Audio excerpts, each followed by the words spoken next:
Ma'am அந்த அளவுக்கு ஒரு இம்பாக்ட் கொடுத்தாங்க. ஒரு வார்த்தைகள் மேம் இங்கிலீஷ்ல தான் பேசுவீங்கன்னு தெரியும். இன்னைக்கு எல்லாருக்கும் வணக்கம். எனக்கு இன்னைக்கு ரொம்ப சந்தோஷமா இருக்கு. எப்படி நாயகனை பத்தி இன்னும் பேசுறாங்களோ அதே மாதிரி எனக்கு விஐபி பத்தி பேசுறாங்க. அது எனக்கு ரொம்ப ரொம்ப சந்தோஷம் சொல்லிக்கிறதுல. எங்க போனாலும் விஐபி பத்தி தான் இப்ப பேசுவாங்க. ஹைதராபாத்ல போய் இறங்கணும்னு ரெகுலரன் பிடெக் அப்படிம்பாங்க என்ன பார்த்து. அந்த மாதிரி சின்ன சின்ன பசங்க எல்லாம் என்ன வெளியே பார்க்கும்போது தனுஷ் அம்மா போறாங்கடா அப்படிம்பாங்க. தனுஷ் அம்மா என்னதான் தனுஷ் அம்மான்னு சொல்றாங்க. அந்த அளவு எனக்கு ரொம்ப ரொம்ப சந்தோஷமா இருக்கு. எல்லாருக்கும் அது ஒரு ஸ்டாண்டர்ட் தனுஷ் அம்மா. அப்புறம் இப்ப வேற எங்க செட்ஸ்ல போகும்போது ஏதோ தனுஷை பத்தி என்கிட்ட கேட்கறது எப்படி இருக்கும்னா, நிஜமாவே இப்ப என் மகனா இருந்தா அவர் என்ன சாப்பிடுவாரு, அவர் எப்படி தூங்குவாரு, இப்படிலாம் கேட்பாங்களா, இந்த மாதிரி என்கிட்ட கேட்பாங்க. அது எனக்கு ரொம்ப ஆச்சரியமா இருக்கும். அந்த அளவுக்கு சினிமா ஒரு குடும்பமா என்னை கனெக்ட் பண்ணிருக்கு. தனுஷோட ரொம்பவே ரொம்ப கனெக்ட் பண்ணிருக்கு. நிஜமாவே என்னுடைய ஒரு மகன் அப்படின்னு. இந்த செட்ல இப்ப பவிஷ் தான் எனக்கு மகன். செட்ல பவிஷோட நடிக்கும் போது தனுஷ் கிட்ட அந்த ஒரு பொறாமையை நான் பார்த்தேன். ரொம்ப தமாஷா இருந்தது. மடியில பவிஷ படுக்க சொன்னது தனுஷ் தான். படுறா அப்படின்னா படுத்தோன்னா, டேய் நான் படுக்க வேண்டிய இடம், சரி சரி படு அப்படின்னு. அந்த மாதிரி அதெல்லாம் எனக்கு ரொம்ப சந்தோஷமா இருந்தது. எல்லா மொமெண்ட்லயும் அவருக்கு என் அம்மாவை நான் உனக்கு கொடுத்துருக்கேன், சரி போனா போறது கொஞ்ச நாள் அந்த சந்தோஷத்தை நீ அனுபவிச்சுக்கோ, அந்த மாதிரியே இருந்தது. ஸோ எனக்கு இந்த படத்துல நடிக்கும் போதும் எப்பவுமே தனுஷோட ஒர்க் பண்ணும் போதும் எனக்கு அந்த அம்மா ஃபீல் ரொம்பவே கொடுத்து என்னை அம்மாவா கொண்டாடுற ஒரு ஆள் தான் தனுஷ். இதுல நான் ரொம்ப ஒர்க்ல என்ன தோணும் அப்படின்னா, ஒரு நாள் கூட என்கிட்ட இப்படிதான் நடிக்கணும் அப்படிதான் நடிக்கணும் அப்படின்னு சொன்னதே கிடையாது. எல்லாம் டப்பிங் பண்ணும்போதும் சரி, நான் எப்படி பேசினாலும் ஓகே ஓகேன்னு சொல்லிட்டே இருப்பாரு. நான் சொல்லுவேன், நிஜமாதான் சொல்றீங்களா இல்ல எனக்காக சொல்றீங்களான்னு கேட்பேன். இல்ல இல்ல நிஜமாவே நல்லா இருக்கு அப்படிம்பாரு. ஸோ அதுவும் எனக்கு ரொம்ப பெருமையா இருக்கும். இன்னொன்னு எல்லாரும் அவரை பத்தி பேசும்போது மல்டி டாஸ்கிங் பண்றதை பத்தி பேசுறாங்க இல்லையா. நான் நோட்டீஸ் பண்ணது என்னன்னா, அவர்கிட்ட ஒரு பெரிய டிசிப்ளின் இருக்கு.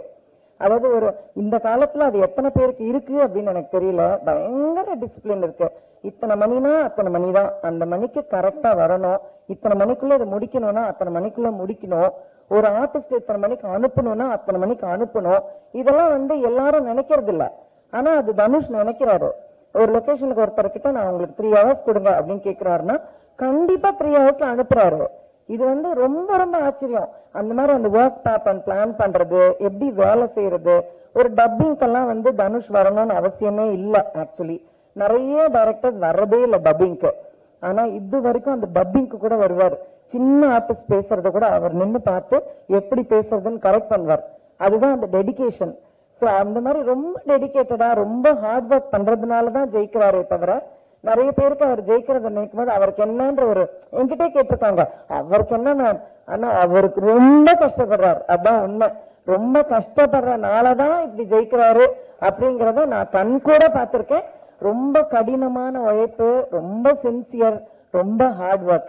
அதனால எனக்கு என்னை பொறுத்த மட்டும் அவருக்கு நிறைய நல்ல ஆயுசு, ஆரோக்கியம், நிறைய மன நிம்மதி, சந்தோஷம், இது ஆண்டவன் கொடுக்கணும் அப்படிங்கிறது மட்டும்தான் என்னோட பிரார்த்தனை.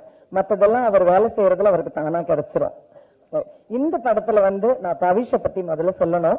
பவிஷ் ரொம்ப கஷ்டப்பட்டு வேலை பார்த்திருக்காரு. இதே மாதிரி அதாவது தனுஷ் நடிக்க சொல்லி கொடுத்து ஒருத்தர் நடிக்கிறதுனா பாருங்க அது எவ்வளவு கஷ்டம். அது பவிஷ் பண்ணிருக்காப்ல இதுல. அதாவது ஒவ்வொரு சீனுமே சொல்லி கொடுக்கும் போது அவ்வளவு போராடி கஷ்டப்பட்டு பண்ணியிருக்காரு பவிஷ் இதுல.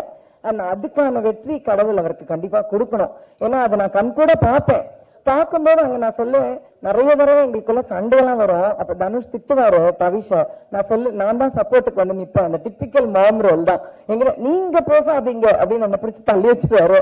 நான் பவிஷ் கூட போய் நின்று பவிஷ் கிட்டே பேசிட்டு இருப்பேன். நீங்க இன்னும் அவன்கிட்ட பேசிட்டு இருக்கீங்க, என்கிட்ட பேசுங்க. இப்படி நிறைய லொகேஷன்ல நடக்கும். ஸோ பவிஷ் ரொம்ப பாடுபட்டிருக்காரு, ரொம்ப ஹார்ட் ஒர்க் பண்ணிருக்காரு, கடினமா வச்சிருக்காரு இந்த படத்துக்கு. சோ அதுக்கான வெற்றி அவருக்கு கண்டிப்பா கிடைக்கும். I wish you all the best for that. அப்புறம் இந்த சின்ன சின்ன பிள்ளைங்க எல்லாருக்கும் என்னோட வாழ்த்துக்கள். எனக்கு இவங்களை பார்க்கும்போது ரொம்ப சந்தோஷமா இருக்கு. ஒவ்வொருத்தருக்கும் கடவுள் நல்ல ஒரு என்ட்ரி கொடுத்திருக்காரு. உண்மையில இந்த மாதிரி ஒரு சூர்யா சொன்னதுதான் உண்மை. இந்த மாதிரி கேபி சார் படத்துல எல்லாம் நிறைய அப்பெல்லாம் ஜெயசுதா, ஜெயபிரதா, ஸ்ரீபிரியா எல்லாருமே ஃபர்ஸ்ட் படமா வருவாங்க. அந்த மாதிரி இவங்க எல்லாம் உட்கார்ந்துருக்காங்க. எனக்கு அதுதான் ஞாபகம் வருது. அந்த மாதிரி இவங்க எல்லாரும் பெரிய ஸ்டார்ஸா வரணும்னு நான் ஆண்டவனை வேண்டிக்கிறேன். கண்டிப்பா உங்களுக்கு பெரிய வெற்றி கிடைக்கும். என்னுடைய வாழ்த்துக்கள். அது இல்லாம இந்த டீம் ஸ்ரேயாஸும் சொல்லணும், இந்த டீமும் சொல்லணும். எல்லாரும் ரொம்ப ஹார்ட் ஒர்க் பண்ணிருக்காங்க. அதாவது நல்ல வேலை வாங்குற ஒருத்தர் கிட்ட இருக்காங்க எல்லாரும். அதனால தனுஷ் கிட்ட வேலை செஞ்சா கண்டிப்பா வேலை செஞ்சுதான் ஆகணும். இந்த டீமும் கடுமையா வச்சிருக்காங்க. இந்த டீமுக்கும் என்னுடைய வாழ்த்துக்கள். ஸோ மியூசிக், இந்த குரூப் எல்லாருக்கும் என்னுடைய வாழ்த்துக்கள், என்னுடைய blessings. And I really wish that this becomes a great hit. So my great wishes to all of you. Thank you so much.